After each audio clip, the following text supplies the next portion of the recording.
Function హాల్లో నేను వినతి పత్రం ఇచ్చి ఒక 100 మందికి రిజిస్టర్ పోస్టర్ పంపినటువంటి దాఖలాలు నా దగ్గర ఉన్నాయని చెప్తున్నా. జిల్లా కోసం మేము గతంలో ఆర్సీసీ అనేటువంటి ఒక సంస్థతో మూసానపల్లి నుంచి ఆదోని వరకు పాదయాత్ర చేసింది. అందులో మన పక్కన ఉన్నటువంటి సుజ్ఞానమ్మ గారితో పాటు అందరూ కూడా పాల్పంచుకున్నారు. కోదండ గారు కూడా వచ్చినారు. వారందరికీ కూడా ధన్యవాదాలు.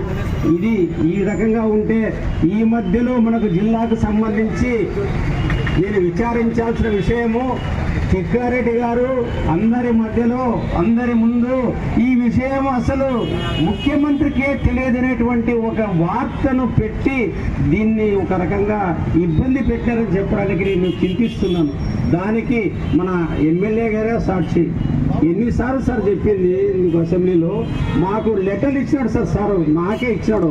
నాయుడు గారు లెటర్లు పెట్టుకున్నాను చంద్రబాబు నాయుడు గారికి, అనగాన సత్యప్రసాద్ గారికి, అదేవిధంగా నిమ్మల రామానాయుడికి ప్రతిసారి లెటర్ రాయడమే కాకుండా భాగస్వామ్యుల సదస్సు ఇక్కడ ఏర్పడిన రోజు కూడా ఆయన ప్రత్యేకంగా జిల్లా లేకపోయినా జిల్లా ప్రతిపాదన పెట్టమని కోరిన పార్థసారథి గారికి మేము ధన్యవాదాలు, అభినందనలు.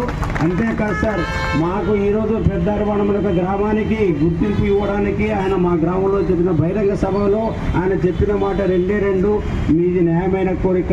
ఆ రోజు సభలో అందరూ వచ్చారు. ప్రస్తుత అధ్యక్షులు గురిచె కృష్ణమ్మ గారు, శ్రీకాంత్ రెడ్డి గారు, దానమ్మ గారి భర్త పంపాపతి గారు, ఉమ్మి సలీం గారు, చుట్టుపక్కల సర్పంచ్ అంతా వచ్చారు. ఆ రోజు చెప్పిన మాట ఒకటే, ఆదోని జిల్లా కోసం ఆయన చెప్పిన మాట, ఆదోని జిల్లా కోసం. అదేవిధంగా మండల